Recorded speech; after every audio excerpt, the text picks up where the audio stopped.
El exministro de Economía, el doctor Carlos Rivas. Aquí está la entrevista para todos ustedes.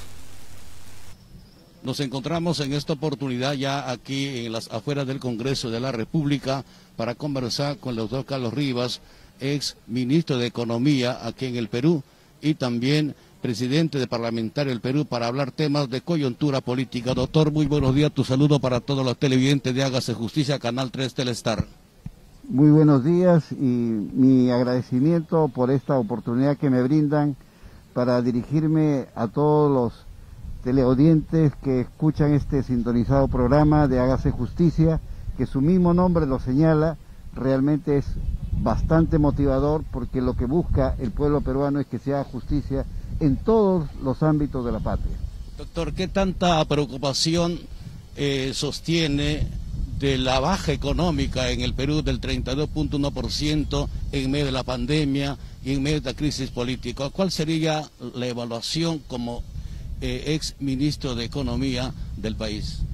Bueno, son dos temas que hay que tratarlo dentro del ámbito de la presencia de la pandemia que a nivel mundial azotaba a toda la humanidad, países desarrollados, países emergentes como los nuestros.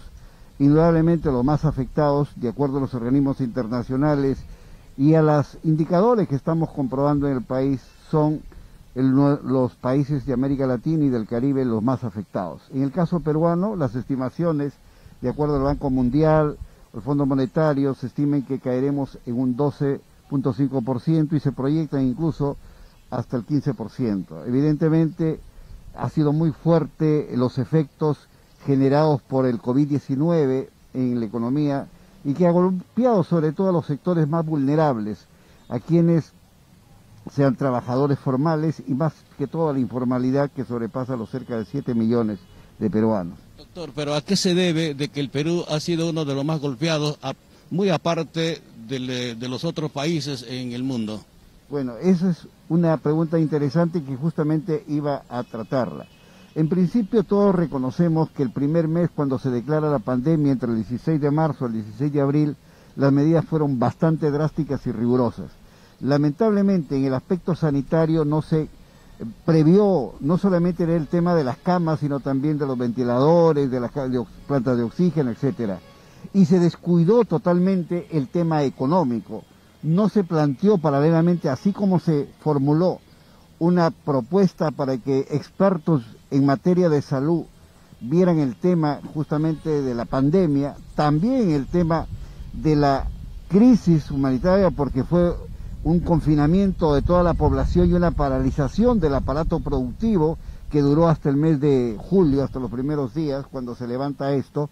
No se planteó, como hasta la fecha, programas que justamente enfrentaran una economía de guerra, como le llamamos los economistas, en una situación tan crítica como la que se está observando.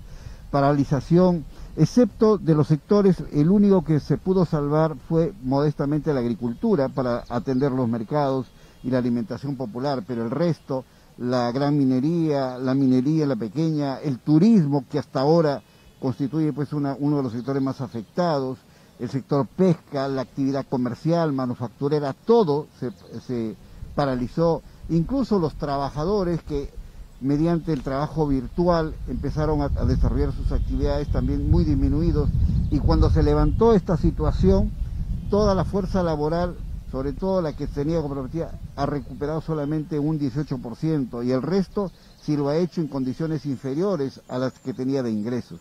Y el plan que estableció el gobierno de Reactiva Perú, diríamos así en conjunto, no olvidemos que cerca de los primeros 30.000 millones que se asignaron para poder atender la reactivación económica fueron orientadas básicamente en cerca de un 90 y tanto % a la gran empresa y no a la pequeña y mediana empresa, que es justamente los que más necesitan.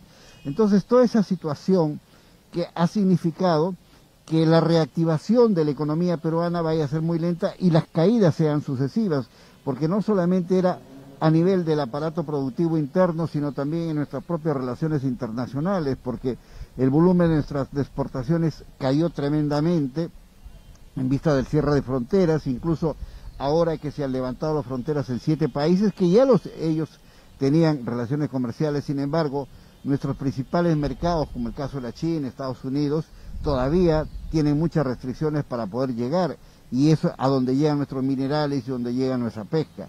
Indudablemente, conjuntamente con esto, los otros programas de reactivación de la economía han sido muy tardíos, sobre todo para la población más pobre.